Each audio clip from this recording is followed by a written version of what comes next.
Welcome everyone. Welcome back to the program. We are on a high-speed train from Lanzhou. We are going to the airport and we have about 40 minutes to talk. I am with very special guest today, Sergei Sanakoev. He is on the delegation with me that I am on in China for the Chinese Association for International Understanding. He is the vice chair of the Russia-China Friendship Association, and I am so excited to be talking to him. Sergey, it's been beautiful. To meet you. We've had a great time in China so far. Okay, let's start. Sergey, tell my viewers more about you and what you do. I was born in Soviet Union. That particular town now, which is famous as it was attacked in 2008 by Georgian armies and by puppet regime of Saakashvili. Graduated my ordinary school there. And in 1983, it was still Soviet Union, I went to Moscow State Institute of International Relations, and my first language was Japanese, second was English, but my destiny is China, because from 93, and it was already almost Russia, because Soviet Union destroyed in 91. Mm-hmm. So from the 93 I'm dealing with Chinese people, with Chinese business, and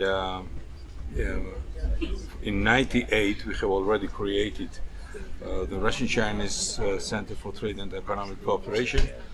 I was the CEO of this center. Now I'm the vice. You have already introduced me. I am the vice chairman of Russian-Chinese Friendship Association, and also I am the member of Russian Foreign Affairs Council, as this is like the most important think tank for our foreign policy, and the head of the Russian Center for Studies of Asia Pacific region. So that's shortly about me. All right. Well, let's talk about the Russia-China relationship. On my show, I cover it a lot because I believe it might be the most important bilateral relationship in the world today. Could you talk about the strength of this relationship and maybe how far it has come and where it is going? You know, as I told you, we created the Russian-Chinese Trade Economical Center in 90s. So the turnover in 90s was only just $5 billion US. And can you imagine that the turnover increased every year more than 30-40%? So now we can say that Russian-Chinese relationship is a comprehensive partnership and strategic coordination and passing to the new era. That's what we are calling together. And if we say just very simple words what this means, I would say that this relationship is the most highest whichever we can see of this world between any two countries. You know, we have 5 intergovernmental commissions in every sphere of the economics, for example, in energy, in investments, in regional relationship, in humanitarian relationship, and also the biggest one is called as the Russian-Chinese Commission for Preparation of Regular Meeting of Prime Ministers. And this commission includes dozens of sub-commissions as a trading, customers, agriculture, everything, just everything. So it's very sophisticated mechanism of communication, and it's regular. Every year we have the meetings of prime ministers. Our heads are meeting several times per year, not only as mutual visits, but also on such kind of platforms like Shanghai Cooperation Organization of Cooperation.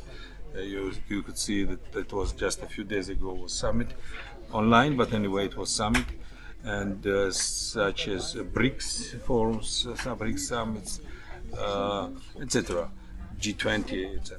So we could declare that Russian-Chinese relationship is on a very high level, and we have really comprehensive partnership.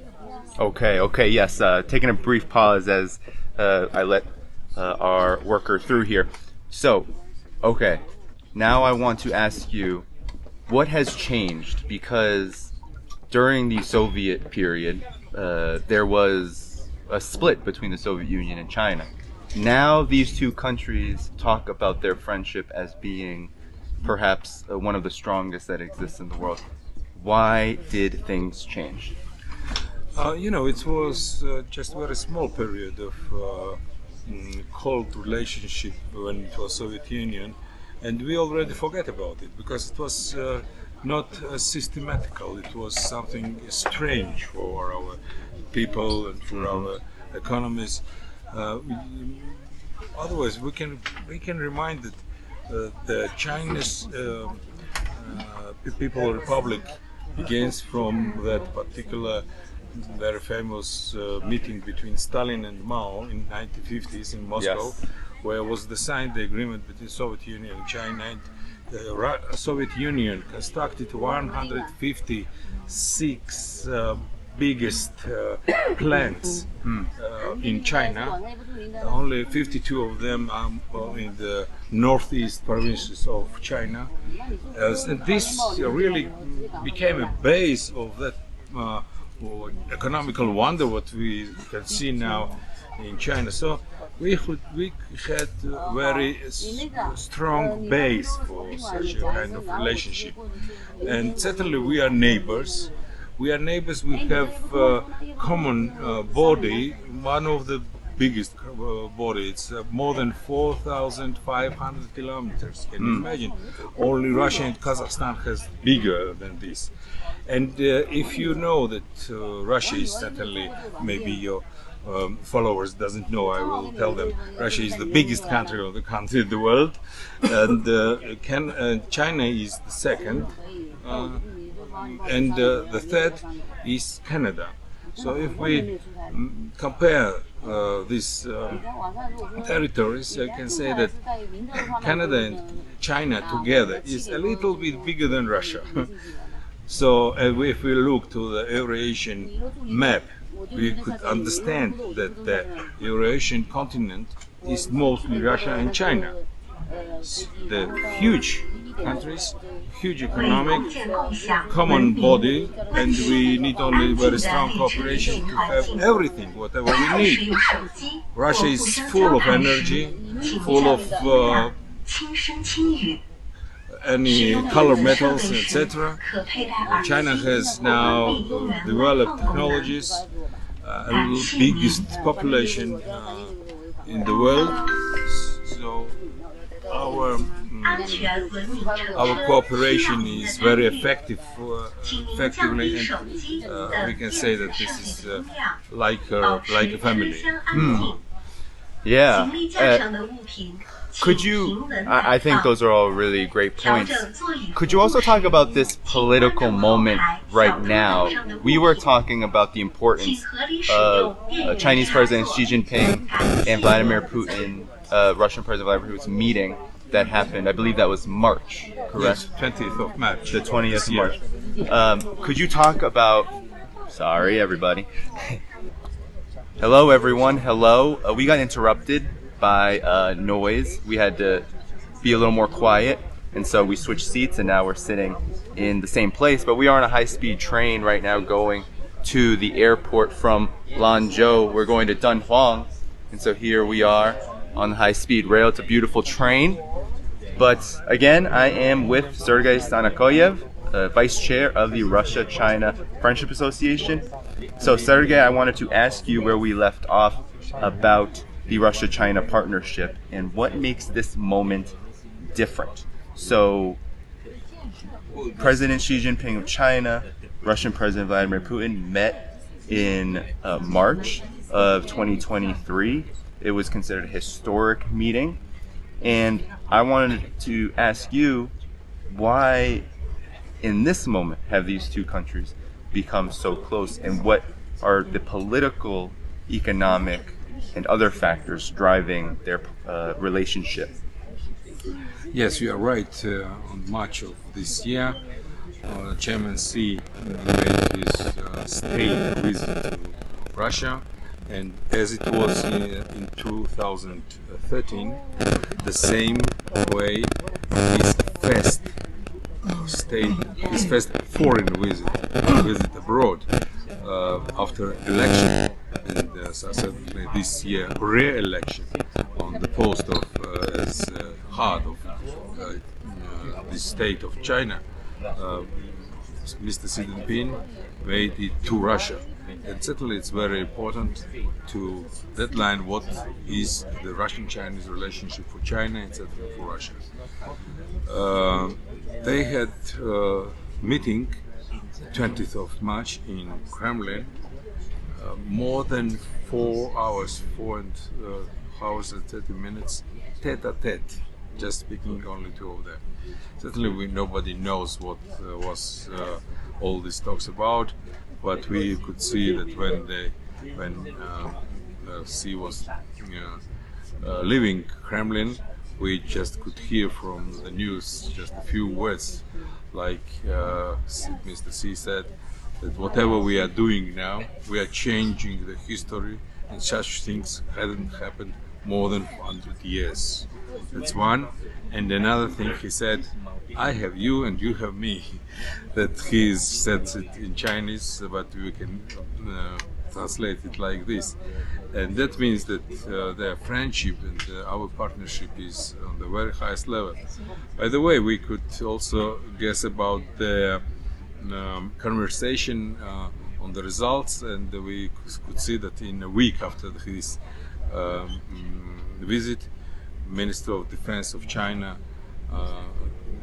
Comrade Li Shanfu, also visited Russia, and it was made in the same time when in the far east of Russia, together with China, Russian army and Chinese army begins the training, and both ministers, Minister of Defense of Russia and Minister of Defense of China, reported to President Putin in Kremlin how it's going on, this training, and that's even the cooperation between militaries in Russia and China is also very coordinated, very high level, and as it is a strategic partnership. Yes, indeed. And now let's transition to Ukraine, because it's all over the news, all over what is called sometimes the collective West. And of course, the collective West is more than knee-deep into this conflict. Now, to begin, maybe we could talk about how the situation in Ukraine, how the special military operation led by Russia is impacting the Russia-China relationship. What has changed since then, even since this point of February 2022? Because right before the special military operation, I believe that Xi Jinping and Putin had a conversation at the Winter Olympics. And afterward, it seems that both countries have still maintained not just a high level of engagement, but the relationship seems to have even gotten stronger. Yes, much stronger. But you know, Danny, let me say a few words before for your followers, because they should understand what's happening in Ukraine. Ukraine, Russia, Georgia, Ossetia, where I'm from, we are all, and there are a lot of other people of former Soviet Union, we are all one family of people. We are all one country, Soviet Union. And we should understand what has happened when 1991, when was Soviet Union destroyed. Before this happened, on the spring of 1991, we had a referendum in Soviet Union, and more than 80% of people said they would like to keep Soviet Union as one country, and even more than this middle figure in Ukraine was approximately 90%. people said that they are for Soviet Union. So that Ukraine was the most Soviet republic, you know. So certainly we could not even imagine what has happened. But after this, we should know that color revolution was made in Ukraine twice. Twice. After war, first it was also strange situation when they just pushed Yushchenko to become a president. First tour no win, second tour no win, third tour, but there is no in constitution that tour at all. But it was what West's support, and absolutely without any law, they pushed him as on the third elections. So after this, immediately was switched on the programs like Soros programs and others to change the opinion of people for this history, illustrations, etc., etc. But anyway, after this, in Ukraine became the Yanukovych, another president, who was more Russian than Yushchenko, and he tried to make some political games between West and Russia. The West made another color revolution. It was in the February of 2014. Yes. And after this, Poroshenko came as the head of the Ukraine, and eastern regions of Ukraine and certainly Crimea said, no, we are not recognizing him as a president. Never. What did they do? They begin war against their regions on the tanks, with arms, with heavy arms, etc. So certainly Russia made everything to protect these people. And you know that in Crimea, for example, there was arranged very quickly two referendums. One was about the separation from Ukraine, and the second was for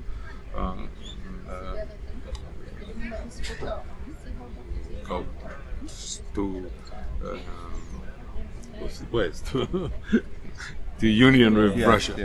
So to become part of the Russian Federation. Part of Russian Federation. So we should understand that was referendum. People were asked, how you are going to live.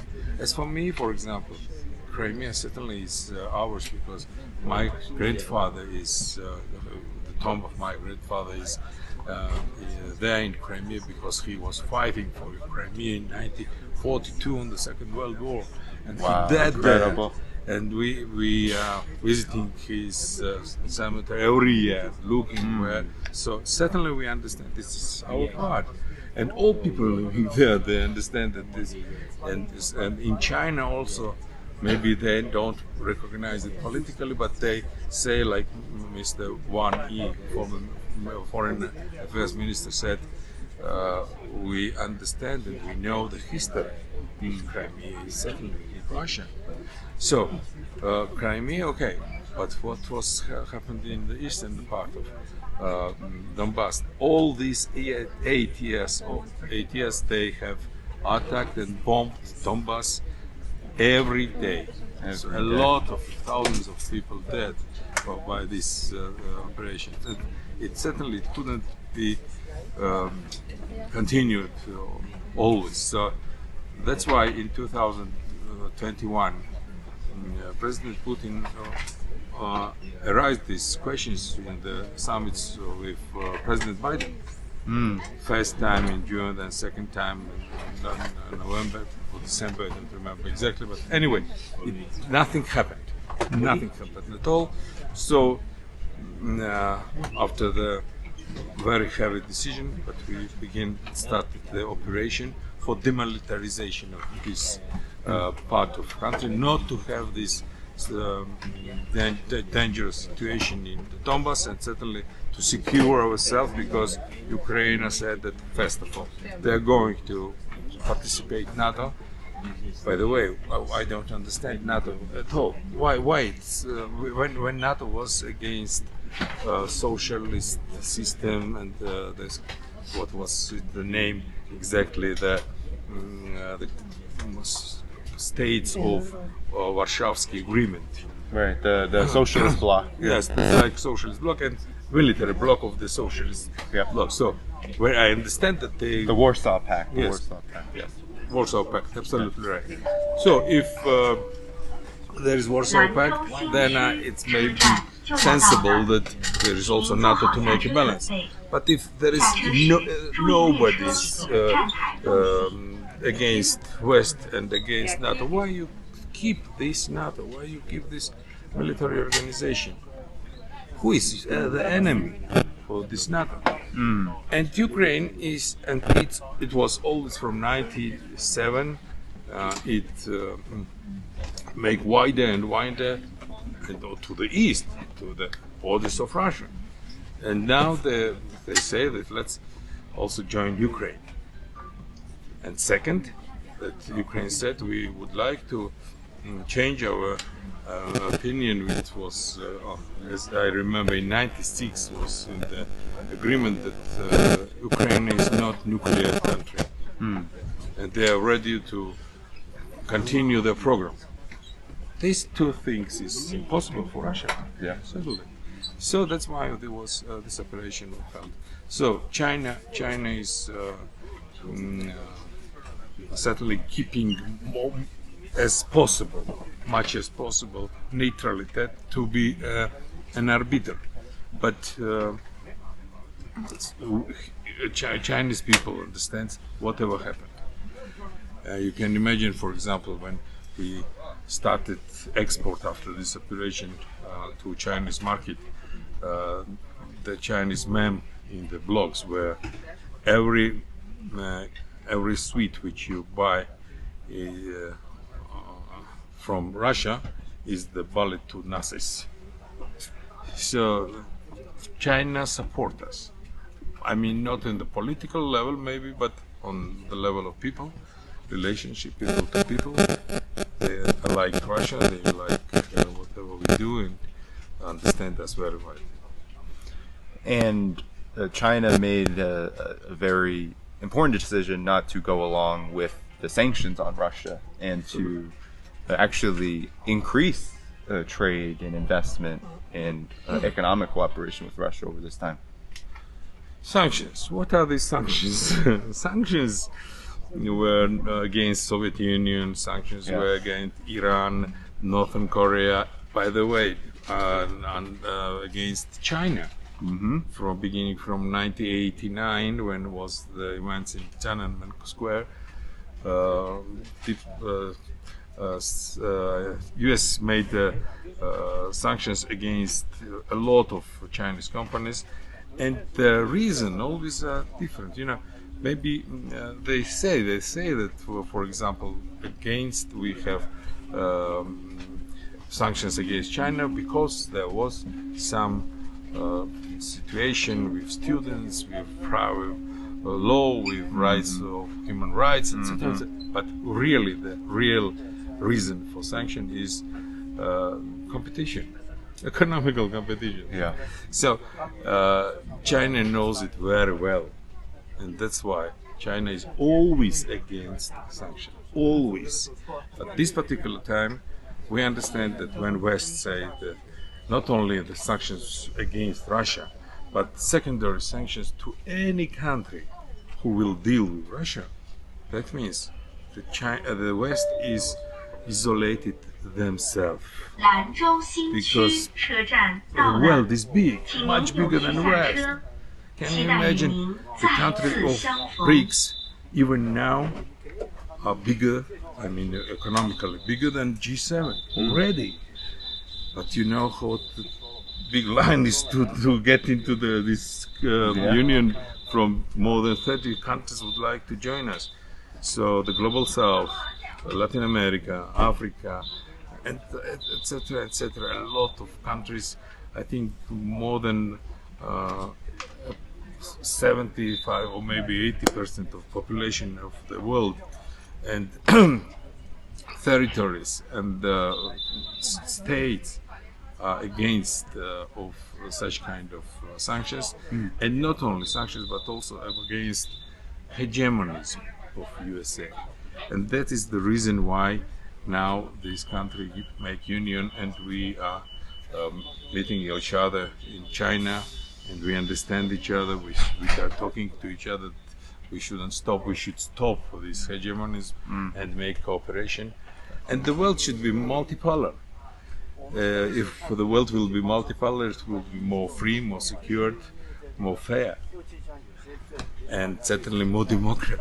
Yeah. Because when, for example, Western country or USA talks about democracy, how it will be democracy if they just incredibly push through other civilization and order what they should do, how they should develop, etc. Only the rules made order. What are these rules? Right. We don't know them.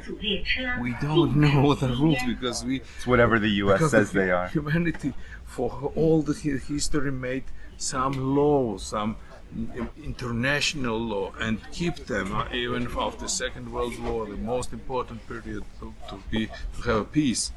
And now they want to change them very easily on some kind of rules. I don't want to talk about these rules about LGBT and BLM. Let it be, okay? I don't know. I don't care.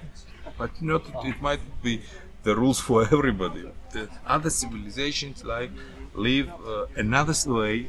They have their traditions, their culture, and I'm sorry, but history, which is more long than, for example, U.S. country. Yeah. Yes, the U.S. is a very young country, and one that doesn't have the most proud history, at least in terms of its record, especially around the world. But if, maybe if you could talk a little bit more about, because I know we've been having conversations about this throughout this trip. Russia and China, you mentioned a multipolar world. They seem to be in a very unique position together. And I know a multipolar world means many countries, especially in the global south. But Russia and China are in this position through their relationship to lead it.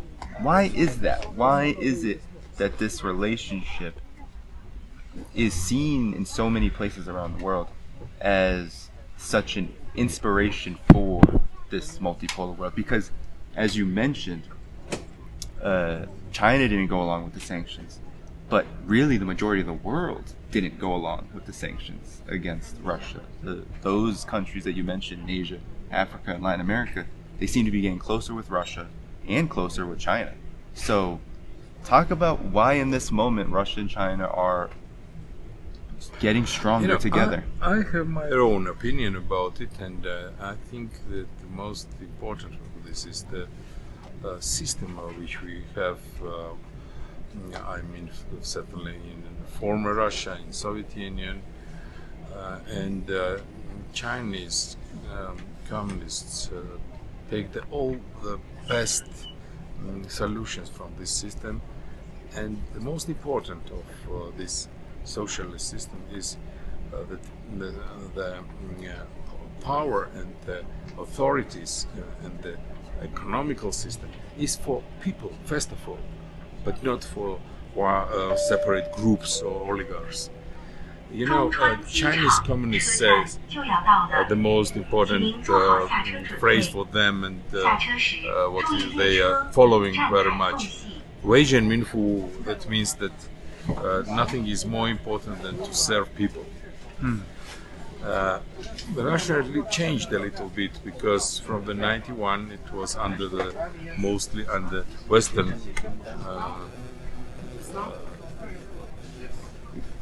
civilization. We continue. Welcome back, everyone. We are at our hotel now. We were interrupted because the fast train, the high-speed train, got there faster than I had anticipated. But we are in Dhaiphong right now, a desert oasis city in western China, and I am, of course, with Sergei Sanakoev, Vice Chair of the Russia-China Friendship Association, and I'm just going to show you where we are really quick, just give you a quick spin around. It's a beautiful hotel. We are here to see this rapidly developing city of only 200,000, quite small for China. But we're going to continue our conversation. We left off, Mr. Sanakoev, on why Russia and China are in a unique position to lead the multipolar world. So I'm going to leave it to you. So we talked a lot, and we spoke that the most important for, first of all, Chinese country, China, is that this is a country of the wind socialism, and we can see how it developed even these years, which we were not visited it. You know, China was closed for a while. And now we're again in China, and we see that this modernization of the country is really very fantastic. They exactly these years, in just 2 years ago, they declared that they defeat poverty, and now the whole population of huge population, more than 1.5 million people, they are out of the poverty, and they have middle class, approximately 500 million people, and this is huge, really. This is huge because this is endemic system. They can use only their own demand and only their consumption, and they will develop themselves. That is the privileges of the socialist system. Russia certainly refused socialism 30 years ago, but I hope that we will come back to the best positions of socialism, which we used in Soviet Union. By the way, China takes this experience from Soviet Union. So I hope we would also develop this system, and mostly for socialism for people. Right. So you credit China's leadership in the world with its socialist system. What then gives Russia and China, their partnership, so much weight in the multipolar world? Because we're in a period, as you said, 30 years ago, the Soviet Union ended, and China leads the world, certainly in many ways, through its socialist system. But at the same time, Russia is not a socialist, or it doesn't identify itself as one, yet their partnership seems to be forwarding a common agenda and common principles.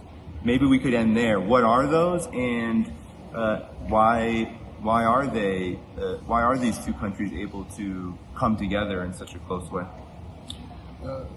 We already discussed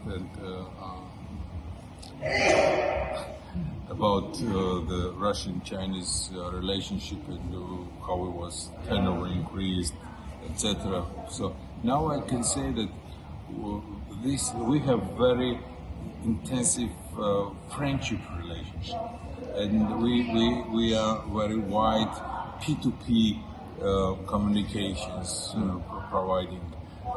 Certainly B2B business is also very developed between our countries.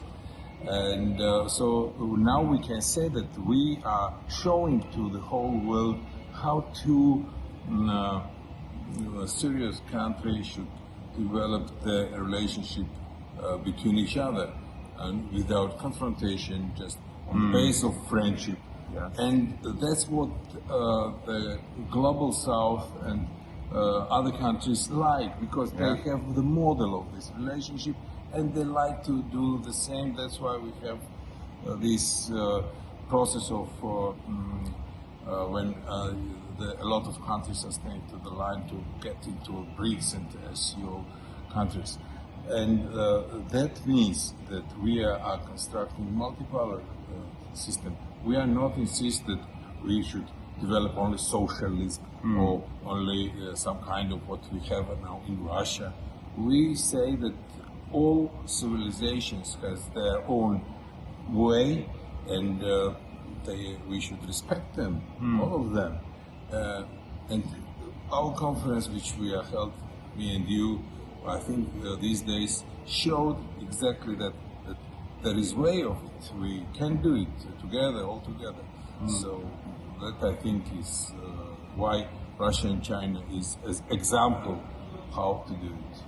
Yes, we both participated in the third dialogue on exchanges and mutual learning among civilizations held by China's the Chinese Association for International Understanding.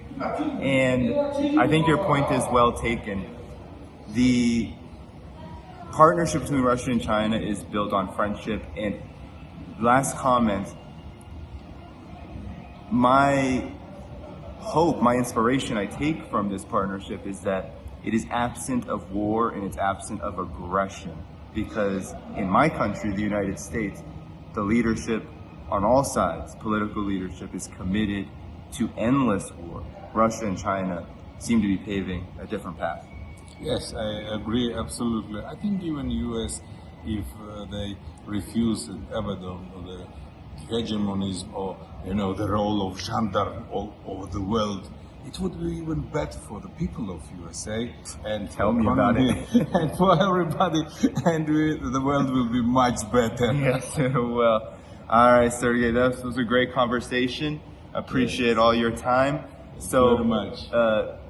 Thanks everyone for tuning in. Be sure to subscribe to the channel, hit that like button, and go to the links in the description to support the show. All the Patreon, Substack, you know what to do. YouTube membership, all that good stuff helps keep independent media going. And until next time, take care. Bye-bye. From Dhaiphong, China. 再见。